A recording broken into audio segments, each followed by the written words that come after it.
Hey, good day, everybody. This is Mike Leibovitz. Welcome to an exciting episode of On the Fly Wi-Fi, episode number 14. Today we've got a great topic.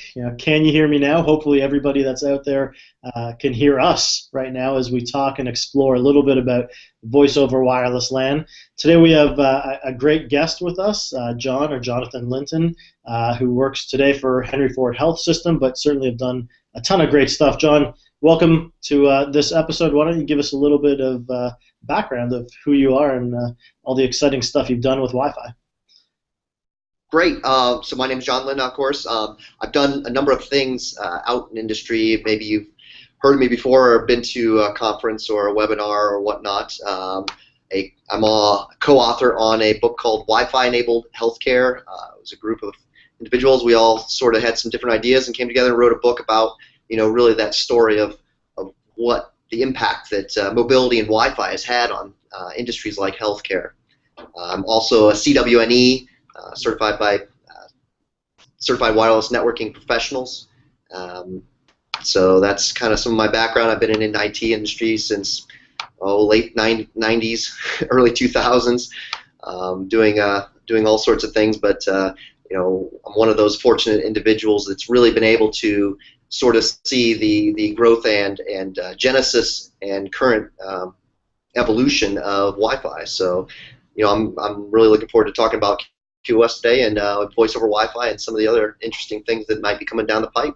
Yeah, so certainly, congratulations on the book, and CWNE is an amazing thing as well.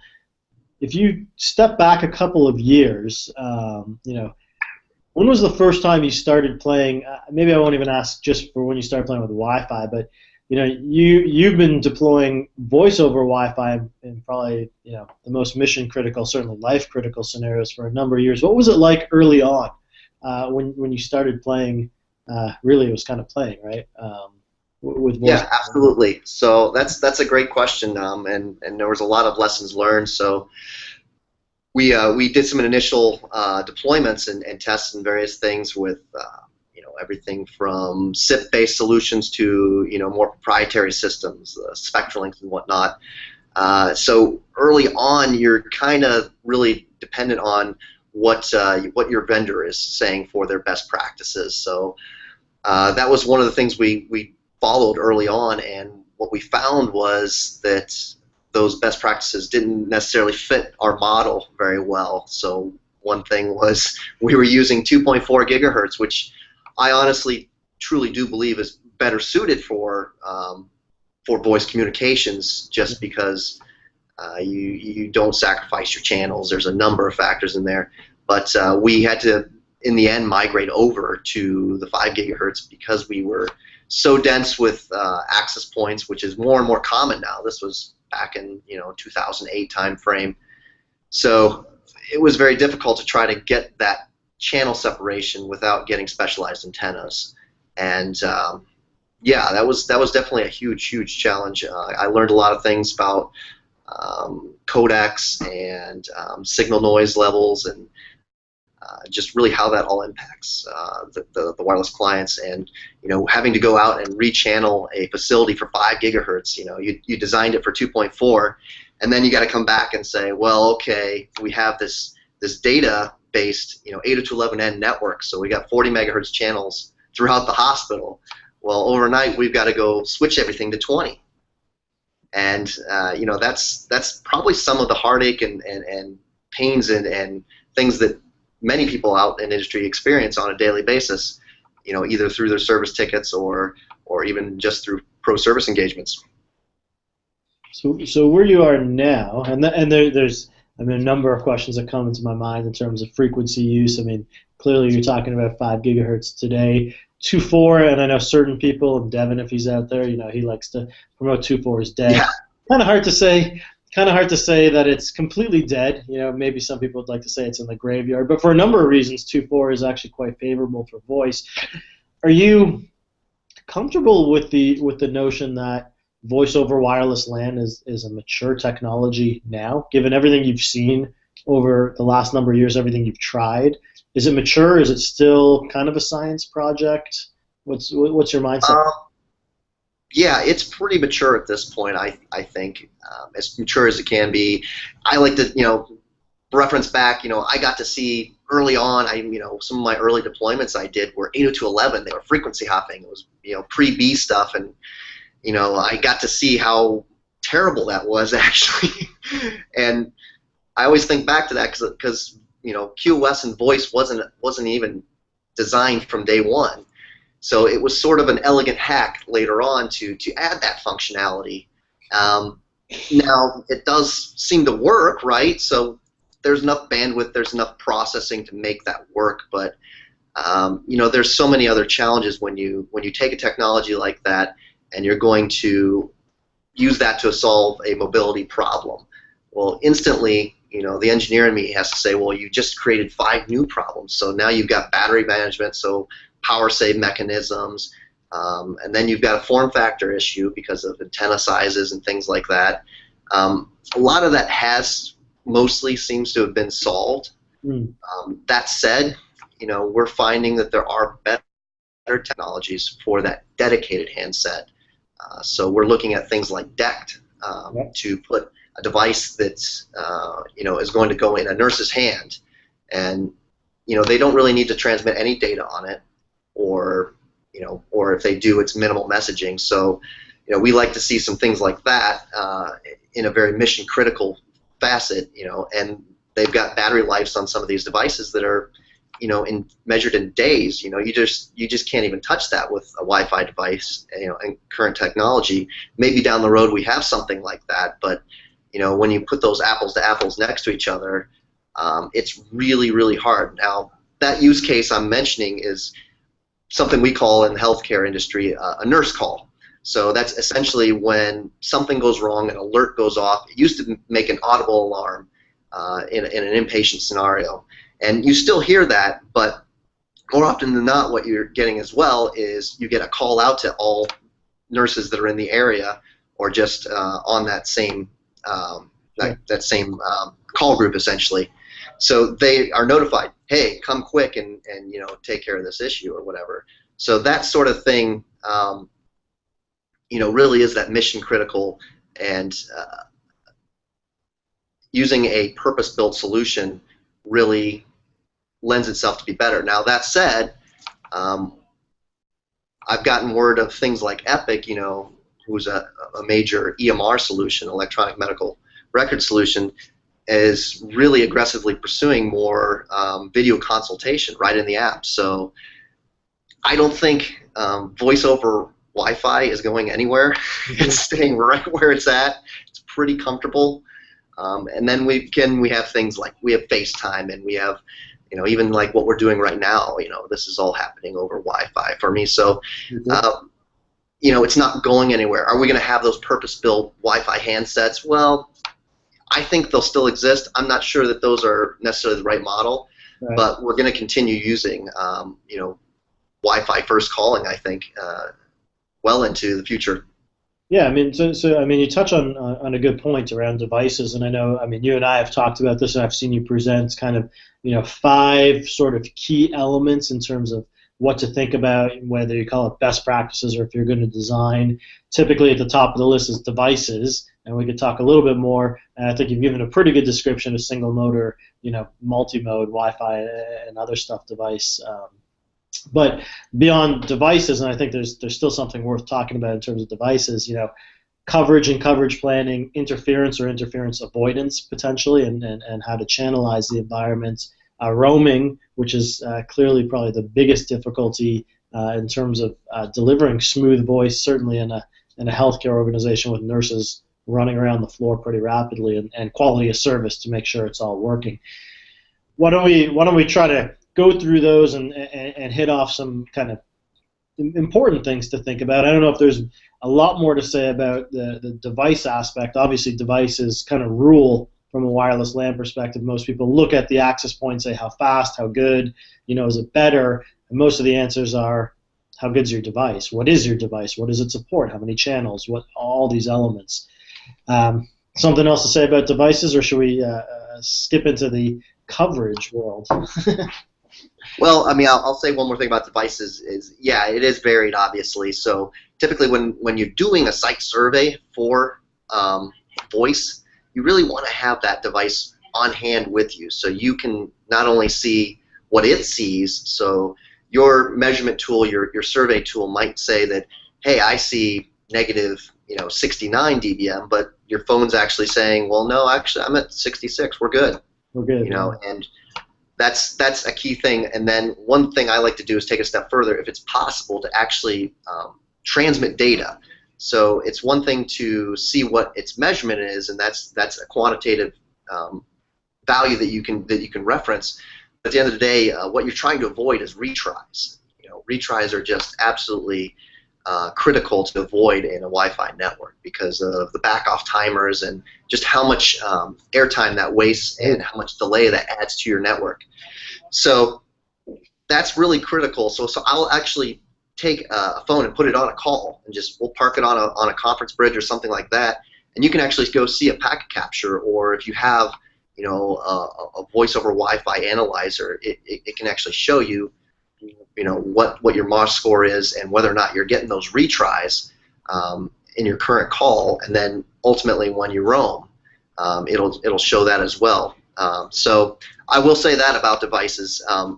As far as planning goes, the old adage is negative 67, but at the end of the day, I like to say, well, yeah, but there are environments where it might have to be way higher, simply because your noise floor is elevated, or maybe it's a fairly quiet area and you can actually get away with something. I've seen in some of those tests the phone saying it's at neg 70 and it's fine, there's no retransmits. Now, by and large, that might not work for every phone, but that's something to consider. You might be able to get away with less or more. Obviously, if you have to pick a number, you're going to be conservative with it. So, try to get that number as high as possible without causing additional co-channel interference. Do you see that? Do you see the signal strength? So that neg 67, that's kind of the famous number. Yeah. It's kind of been around for quite some time. Do you see that number changing? It's kind of an interesting conversation, particularly around 802.11ac and designs towards gigabit wireless, and of course we don't expect gigabit to be deployed everywhere or potentially even achieved over the air. But it seems like a lot of people targeting 11ac designs are actually shooting for even higher signal strength. That I don't know if it's, and I'll ask you your opinion. Is it almost safe to say that a really well-designed 11ac network trying to achieve high data rates or very high throughput rates, VHT rates, is almost good enough for voice, or will probably be better than that neg 67 anyways? That's a good question. I would say you're targeting a PHY rate, so depending on what your device is capable of. So if you have an AC capable device, then yeah, absolutely, you're going to have much higher RSSI values. Some of those the highest PHY rate drops you down to like neg 50 or something, right, to getting that full 1300 or whatever. So it's that's not going to be realistic for across the board. So you kind of are going to set what is my minimum service level, right? And I think where N kind of leaves off with its PHY rates is kind of where you pick up with AC, is so to speak. So you're going to build your network to the least common denominator. We're going to have N devices around, at least for a couple more years, kind of all on that Apple 2-year, refresh plan now. So I really think, maybe upping that a little bit isn't a bad thing. But one thing to keep in mind is, your channel reuse. So if you've got channel 36 on one access point, you're going to want to try to keep some separation in between them. And one trick that we usually do, and this is actually from best practices from many vendors have stated this, but I've actually found it works pretty well in the actual production environment, is you want to have two APs between you and the same channel AP. So as I'm planning out a channel, I want to have two line of sight access points in between me and the next access point on that channel. Now that said, I'm hearing a lot more about high density deployments, and from that perspective, that there's two perspectives of that high density deployment. One is actually high density clients like you would have in a stadium, and the other one is much more advantageous to maybe a vendor, which is high density APs. So it's that kind of dual variety I see of that, where high density APs does not necessarily mean better, unfortunately. You know, a lot of that stadium stuff is happening through very specialized antennas and you know, a lot of design work and finessing and massaging. Having a lot of omnidirectional APs in one, you know, localized area can be disastrous. In fact, we had a similar scenario when we did one of our first voice deployments. You know, the APs were just too hot, so you get this scenario where basically it's checking the air for the energy detect, and you know, if that signal's too high, then it's not going to. It's going to defer, right? So it's not going to transmit, and that's a big challenge. So we actually had to turn the access point volume or powers down. So we were right on that edge of kind of what was that neg 67 number.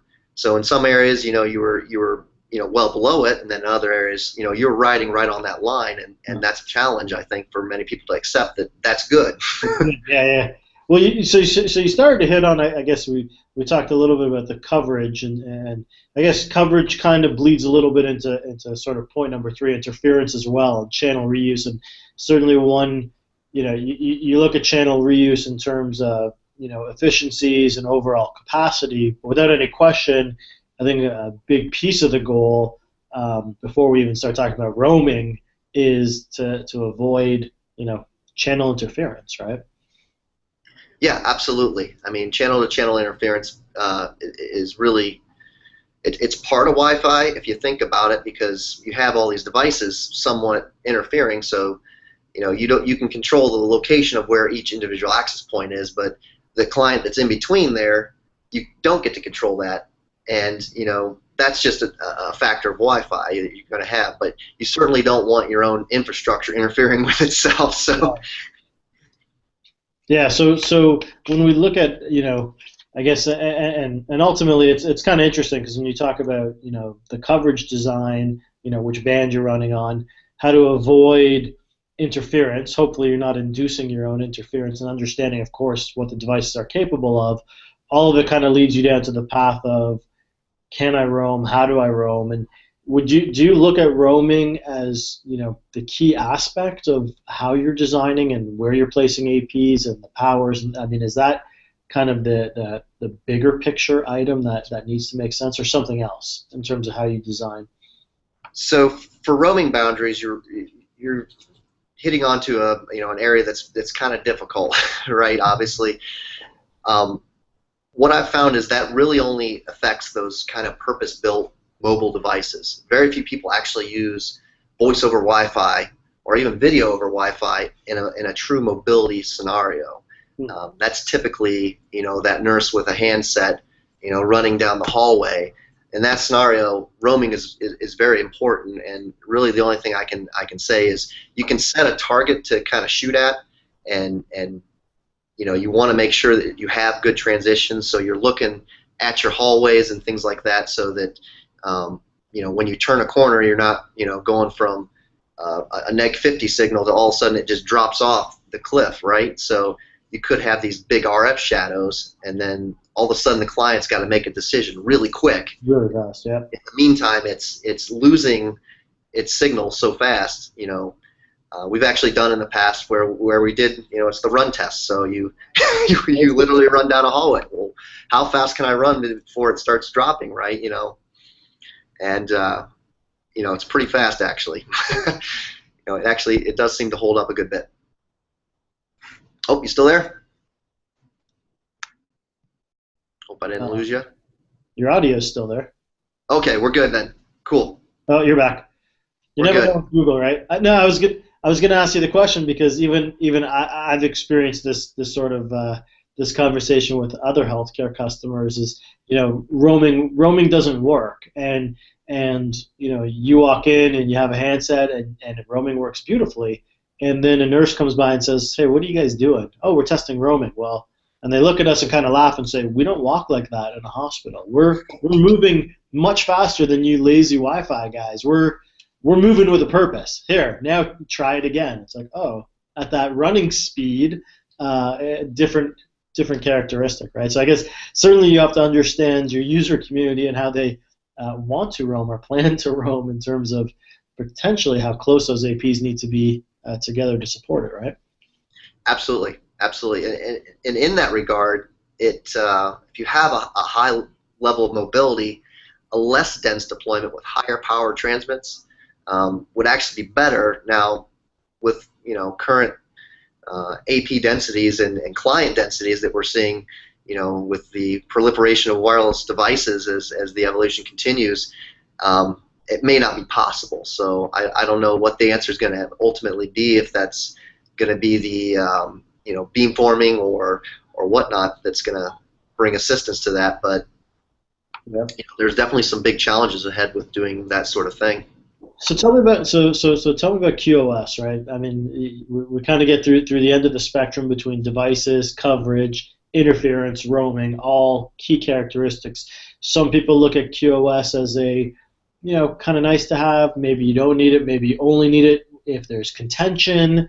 For voice, probably different opinions out there. I know you're a big QoS fan, so why don't you talk to me a little bit about it? Well, that's a really kind of near and dear discussion to my heart, because as I was learning Wi-Fi over the years, one thing that I eventually realized and found out was that how critical it is, and doing a lot of the testing that we would do with various phones and just trying to make them break, essentially. That was one thing that became pretty clear. If you don't have some sort of proprietary scheduling mechanism in place there, and you're using standards-based QoS, without that on, it does not work. It's just dysfunction junction. When you turn that button off, it's instant and it's totally noticeable. So, I always say you have to have end-to-end QoS. It's not good enough just to turn it on your wireless controller or AP and call it a day. That's going to provide some priority for part of the journey, but not the full journey of that voice packet. So it's many times a difficult discussion. More and more I see kind of the wired discipline and the wireless discipline of network engineering, and very seldom are they one and the same or from the same backgrounds. Yeah. So it does require you just have that sit down discussion and understand well, how are you guys handling it over your network links, your WAN links or whatever, and how are we going to cooperate with that and integrate with that, more importantly. So traditionally what we've used for nurse call and that sort of thing is a dedicated SSID, and there's two good things out of that. With virtualization of BSSIDs, you get some sort of dedicated access, right? So that's one aspect of it, but the other thing is it simplifies your deployment greatly, as you typically will just have some sort of voice server on the same network VLAN or network segment as those wireless phones. So that's a very simple way to do it without having to really go and reinvent the wheel, and I think that's a very common scenario still today.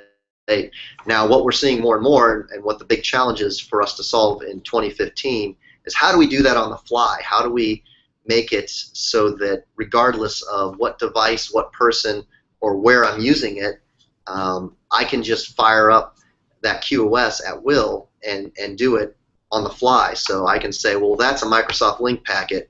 That needs to have DSCP marking 46 and 34 for video, and that's going to be a big challenge.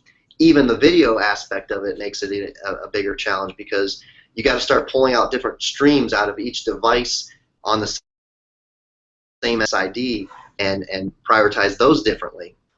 So there's definitely an automation aspect to this. It's not just that click button anymore. You really got to sit down and think about it, and kind of prepare for the app that's unknown, because it's coming. It's coming. That's exactly it. It's always a joke that we sit around and laugh about the fact that, well, the next app we're going to learn about. I'll never forget the time I was watching a doctor on the TV, demonstrating how he uses FaceTime to interface with his patients. I'm going, I don't think I've talked to him. I think I can help him with some of those jitter issues. That's funny. So, I guess one of and we got a couple minutes to kind of maybe transition into maybe a little bit of a broader element here. It's interesting because voice over Wi-Fi and even real-time communications is sort of coming out of the I don't want to say stone ages, but out of the science project modes from a couple years ago into sort of more mature deployments, proven right in healthcare environments and mission critical, life critical scenarios. Certainly seems like 2015 it's a pretty hot trend. A lot of the service providers are starting to talk about voice over wireless LAN, perhaps citywide Wi-Fi systems that are coming out. There's a little bit of scuttle around LTE-U, now called LAA, license assisted access, utilization of 5 gigahertz.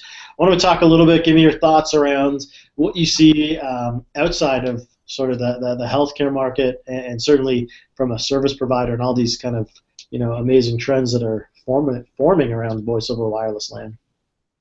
Well, I mean, it's kind of some of the old in some regards. I remember T-Mobile was a big proponent, at least in the U.S., of leveraging Wi-Fi for call offloading, and I remember even testing some of those handsets and seeing how that worked and whatnot. And it was a really neat idea back then.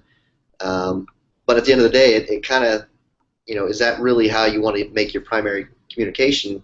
I don't know. I mean, you have to have a Wi-Fi signal around. So for a truly mobile scenario, that doesn't necessarily seem like that would be a huge opportunity. I mean, the real value, of course, is reducing your minutes and things like that. Yeah.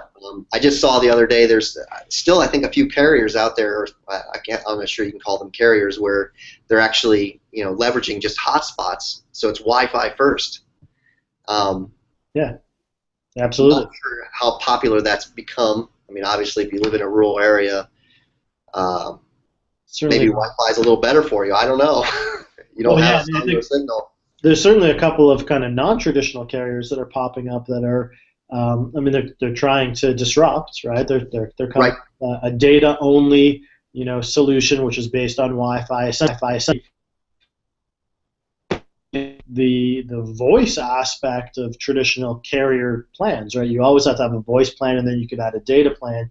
These guys are coming out with, hey, here's a Wi-Fi system in a big city. You only can pay me $5 or $10 a month for data only, and guess what? With things like Skype or Google or any of these other calling technologies, people can essentially bring their own voice application to a data-only environment. Yeah, I have to agree. I agree. You're kind of trying to sell a voice service. And at the same time, we've been talking about voice was kind of a secondary thing with Wi-Fi, so it wasn't built from the ground up with that in mind. And I do kind of pause and say, well, yeah, you can voice over Wi-Fi, but should that be sold as if that was actually built from the ground up that way? You mentioned that the LTE unlicensed. Yep. Assisted access or whatever it's called now. That seems like an interesting proposition. I'm not sure I'm totally sold on some of the things that are more efficient than Wi-Fi. But that's to be seen, I suppose. I would like to see, could that be a technology that's leveraged by enterprises within their own buildings? Could they actually leverage LTE unlicensed? Yeah, I mean it's kind of a scary proposition, I guess, at some point to potentially come up with a new standard and bring it out. And I mean, there's still a lot of unknowns around LTE-U or LAA as they're calling it now. Essentially, to use 5 gigahertz spectrum and try to drive, voice and I guess the big scuttle right now is, is there any contention mechanism? Is there any way to actually understand that Wi-Fi is happening potentially at the same time on the same channel as this LAA traffic? And certainly more and more disruption that can occur in a bad way. Some people, and I guess even in the healthcare space, you talk about DECT phones and all the rest of it. A lot of stuff around the FCC recently and Marriott, and maybe this will be a point for us to close on.